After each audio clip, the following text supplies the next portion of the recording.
Hello students, a very good morning.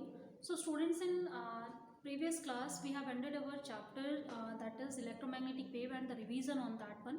So today let's start the revision on the chapter ray optics, and here I should say the chapter name, that is optics. So now this is the branch of physics where we are studying with about the light, its behavior, the phenomena that it is possessing, and its nature also. So this is all, you can say, a huge branch where we are studying everything about the light through which we can see the world now. Now next one, if we will see the optics branch, that is divided into three parts, and that was divided through the history in which we have started to study the optics. So the first one, we have adopted the nature of light as the ray. After that we have adopted nature as wave, then particle, then also dual nature. So overall 3 to 4 chapters you have to study on this one. Basically 3 chapters we have. So let's study these 3 chapters based on the optics as a whole. So first we will divide the optics branch. So this branch of physics is divided into now 3 parts. The first part of this optics is now geometrical optics. We are calling it geometrical optics. The second branch, we are calling it wave optics. The third one is quantum optics.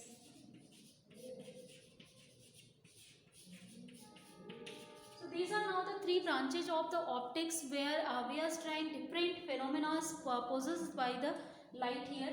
Now especially about the visible light we are going to study in optics branch only, not about any other type of electromagnetic wave, only about the visible light, the part of light that we are able to see, we are going to study that one.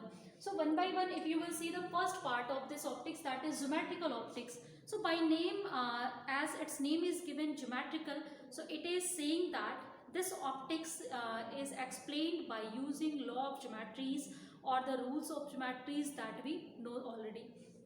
So we are using geometry here. For that, the use of geometry, first the nature of the light that is adopted here for the optics, then that is ray nature of light. Now in this ray nature of light, we are saying that light is traveling in a straight line, and that straight line means number of parallel lines will travel, and they cannot intersect each other. They cannot cross each other until unless we are focusing that by using some apertures. So it means that simple, by this geometrical optics, light is constituted as ray that is traveling in a straight line. Those straight lines are always parallel. And one more and you can say most important point of geometrical optics is that here, for every object that we are studying using light, that will have always an image. So it means that each and every object has its image. So this is the concept of geometrical optics. We are also calling it ray optics. This is our chapter name, just like you can see. So in first chapter we will study only about the ray optics. Now which of the phenomena that we can explain by using geometrical optics, that was the phenomena of reflection and refraction of light. And means if light is incident on any surface, then that time it will return in its own media, and that is called reflection. And if it will transmit it to another media, then that is called refraction process. Now these two processes were explained completely by using ray optics, and we were successfully explained that one. But later one more phenomena was detected, that was interference of light. And that interference of light, that was when number of lights wavelengths or frequencies, they are getting mixed with each other. Then there is the redistribution of energy we have seen in the space, like at some points the intensity of light that becomes maximum, at some point it becomes minimum. That was some different phenomena of light that we had never seen, and that was also couldn't explained by using ray optics or geometrical optics. It means now again we need a new nature of light. Then later Huygens, a scientist, he started to work on that, and he has proposed that light has nature of wave. Means light is traveling in forms of wave. he has given his theory of wavefront for the just explanation of the phenomena that detected that time, and he successfully explained the phenomena like interference, diffraction, polarization and Doppler effect easily by using his wave concept. And also his concept was verified by the scientist Maxwell as he was working for the electromagnetic wave. And in previous chapter I have told you already about that one, and you have seen how the Maxwell has explained the wave nature and the velocities and other all things about the light there. Then again, when he was working on wave optics, Hertz was doing an experiment, and that experiment in that experiment he saw that when some UV light that incident on any spark lamp, then some sparks are generated there. Means here the production of electrons he has seen by using UV lights, that was again a new concept that, and that couldn't explained again by using wave concept. So we need again a new nature, and that new nature was given by scientist Planck, and he has given the quantum nature of the light, or we are calling it particle nature of light. Means light is now composed of the particles, not by the wave. Means number of particles that we are calling photons, the light is composed of that one, and that is now known as quantum optics. So we and with the by using quantum optics we successfully explained some phenomena of light like photoelectric effect, Compton effect, fine spectrum. This all we have explained. Now again a problem arises. Some of properties we have explained by using wave nature, but some other properties were explained by using quantum nature. So which of the nature is correct? And also the nature that was explained by the or phenomena like interference, diffraction were explained by wave nature. We could not explain that by particle nature or quantum nature, and the phenomena of quantum nature no, we were not able to explain that by wave nature. So which of the nature is correct now? That was the biggest question. Later the both nature of the light were adopted, and we called that the dual nature of radiation. So this is a huge branch whole thing about the optics. I think that is brief. Again about the brief is clear, already we have discussed that in classes in detail, but I think to remind you this information is now again clear. So let's start our chapter now. For first geometrical optics, next chapter we have to study, that is chapter number 10, that wave optics.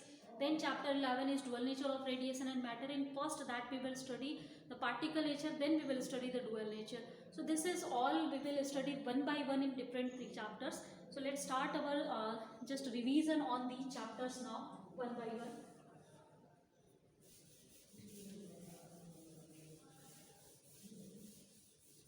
So as in geometrical optics I have told you, we have explained 2 phenomena here, that is reflection and refraction of light.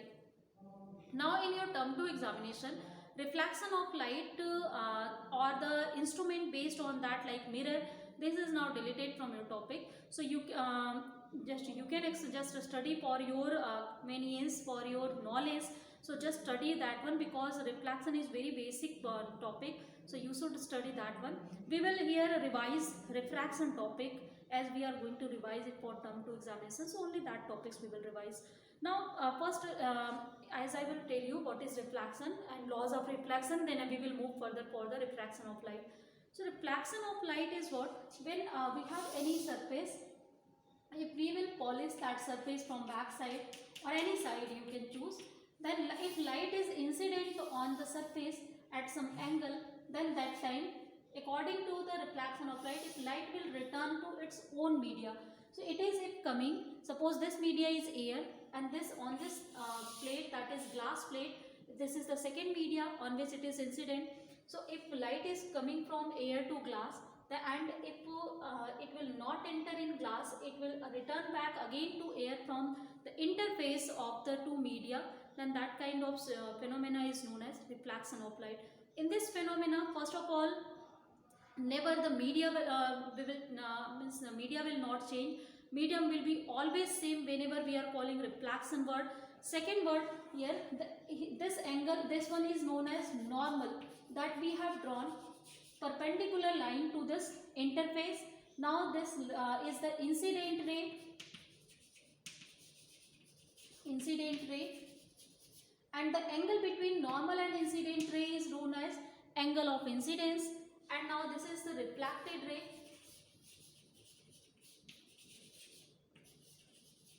Here one more thing, the path of refracted ray can be same as incident ray or can be the different than the incident ray depending on the angle of incidence here. If the angle of incidence here that will be along the normal, then it will return along the normal also, the path will be same for that case. But if the angle will be different, then the path of incidence and reflected both rays will be different. Now this is the angle between this reflected ray and normal, that is known as angle of reflection. So this is now our concept of the reflection of light. Further now, laws of reflection, you will see some laws are given for the reflection by using geometrical optics, and that laws were, the first law, the angle of incidence is equal to angle of reflection, means angle I is equal to angle R. The second law here now, incident ray, normal and reflected ray, these three are always in the same plane. So that it means we are saying that they are in the same media. So it means their plane will not change. They will be in the same plane. If two dimension you are studying, in 2 dimension you can study that one. That's plane will not change. If they are just, we are studying in XY plane, then all the phenomena will be in XY plane. It is not happening that if incident ray is in XY plane, then the reflected ray you will get in YZ plane or ZX plane. It will be always in XY plane also. So this is the meaning of the second law here. Now I think reflection of light is now clear, and we are using mirror for the study of reflection of light. Next one, the second phenomena of light that we have explained successfully by using ray optics, that was refraction of light. So here let's see what is now the refraction of light. In the same way, if incident ray, if that will incidence here, and it will not reflect back in the same media, but it will transmit from the another media, means it is the second media, that is the glass. So if light is coming from air and it is going to glass, then we are saying that the light is transmitting from air to glass, and this phenomena of transmission of light from one media to another media is known as refraction of light. We are also calling it transmission of light. Now here this is the again now with normal, you can draw the normal now, and the angle between incident ray and normal, that is angle of incidence. Angle between this is ray is known as first refracted ray. So angle between refracted ray and normal, that is now known as angle of refraction. For more convenience I am giving it T, because already R we have given to it. So that is angle of transmission or angle of refraction here. So this is now all this whenever the two medias are involved in the propagation of light, then that is called refraction. Now again for the refraction there are some laws. So laws are first law of refraction is the Snell's law, that is relating the angle of incidence and angle of transmission or angle of refraction. So let's see the first law here. The first law of refraction, that is Snell's law, it is saying sin I upon sin R. This value is sine of here in angle of incidence upon sine of angle of refraction. Let me just write here T. Exactly, we have used T, not R.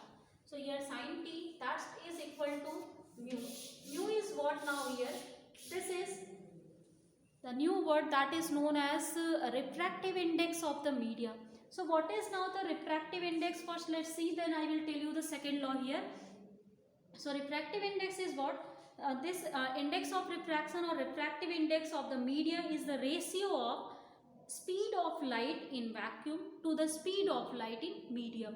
Means if for example suppose the first media is vacuum, the second media is anything that can be glass or water, whatever is the media. So if speed of light in the first media, that is V1, for example this is V1, and second media it is V2. In generalized form if we will write it.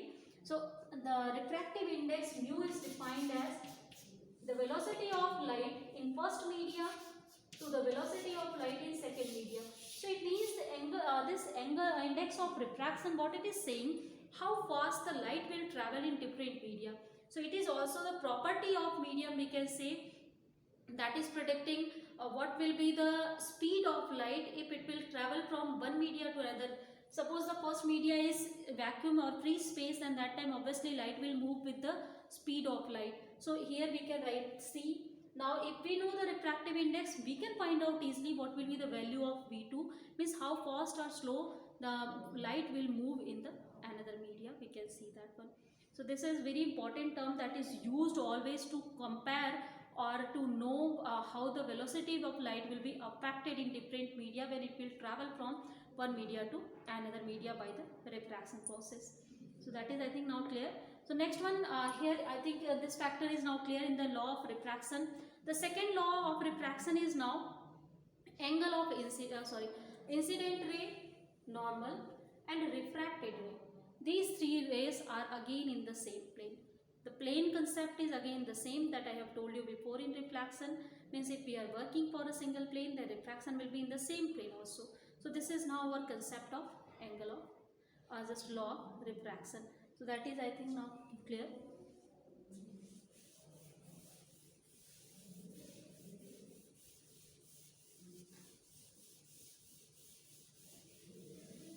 Now after this one, the next one here, if you will see the two types of media here that will be involved in refraction, that is, one is known as denser media, second is known as rarer media. Now here what only we are calling denser or rarer, but exact word is optically denser and optically rarer. So how can we define optically denser and optically rarer media? Optical density, in this word, first of all, we are defining it on the basis of optical density. Now you should not think this optical density is same as the density of the matter that we are defining by mass per unit volume. Here we are not talking about the mass. Sometimes the density of the material that is low, but that's optical density could be high. So you should just remember optical density and mass density. These two words are different. Now we are only trying to just studying about the optical density, and that is related completely to the speed of light in that media. So greater will be the, here it means the rarer media is what, first of all, that media in which the speed of light is greater, and the denser media is what, in that speed of light becomes smaller. So we can define the rarer or denser media in that term, as well as you can define in terms of refractive index also. So in for obviously if speed is changed, then that time refractive index will change also. So optically denser media is that where the refractive index of the media is very high, and optically rarer media is that where the refractive index is very low, because their velocity is high. So we can also categorize these two medias in terms of velocity as well as in the terms of here refractive index. That is, I think, now clear. Next one, after this, if we will see two types of refractions can be possible, or here one more thing can be possible. Simple, if light is traveling from rarer to denser media, or it is going from optically denser to rarer media. So what kind of effect the light will show? Let's see that. The first one, if light is going from optically denser to rarer media, so it is again, suppose the interface, that is our normal. This is our first media, this is second media.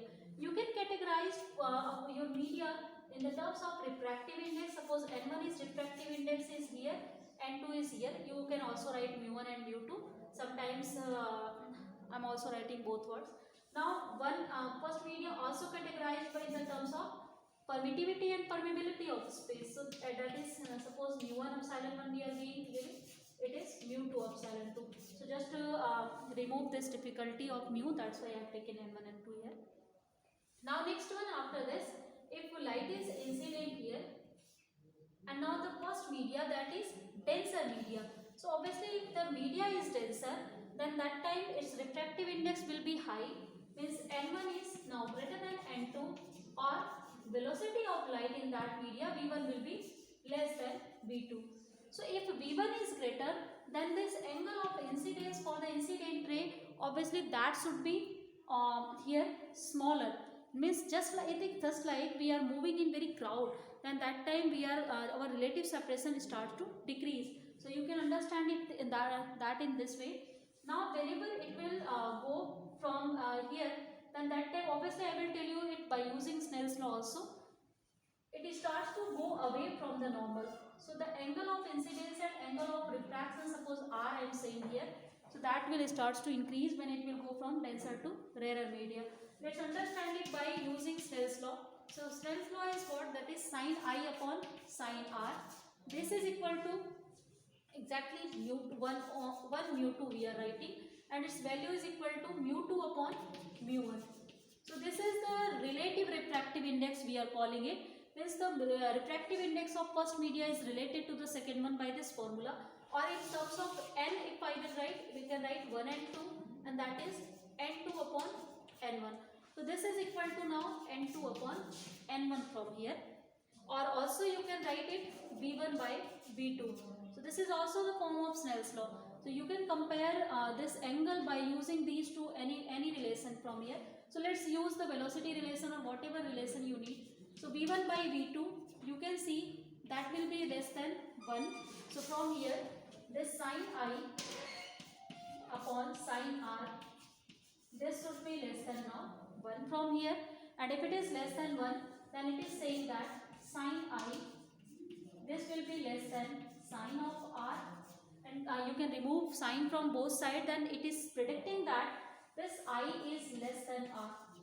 So we can see whenever light is traveling from this denser to rarer media, then that time angle of refraction is greater than angle of incidence, means it will start to go away from the normal in this case. So this is the property of light, refraction of light when it is traveling from any denser to rarer media. Now let's see for the second media when it will travel from this rarer to denser media. Let's see for that one.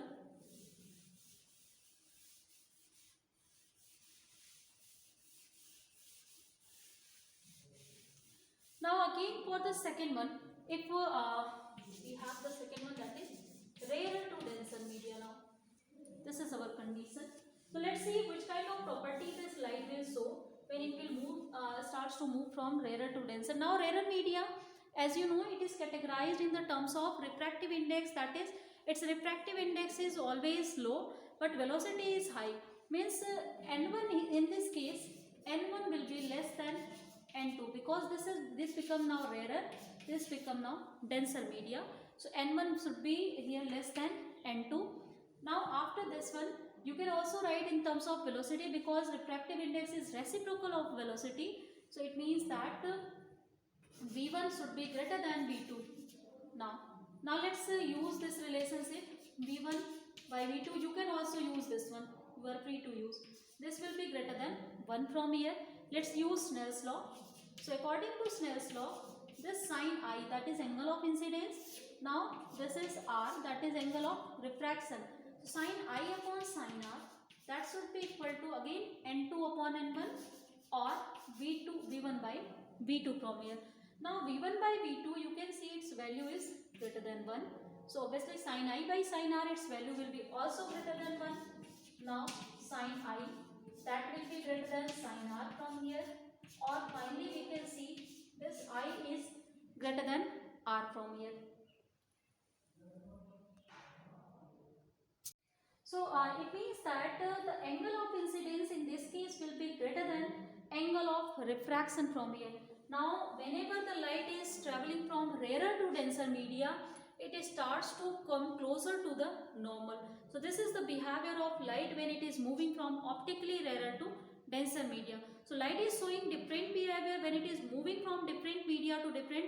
It will show different behavior when it will move from air to glass, and if glass to air it will going, then it will show obviously different conditions. So you have to understand first of all velocity and refraction of light and also refractive index in that one, and by using Snell's law, how can you understand when light is moving from optically different media, then how can we get it now. So students, I think here the introduction about the ray optics, that is clear. So in next class, first we will see principle of reversibility of light. When light will be reversible, then what will be the properties there, which kind of formula we can use, like if we know about the light is going from air to glass, then if it is coming from glass to air, then do we need to study it again, or we can use the information that we have already from air to glass?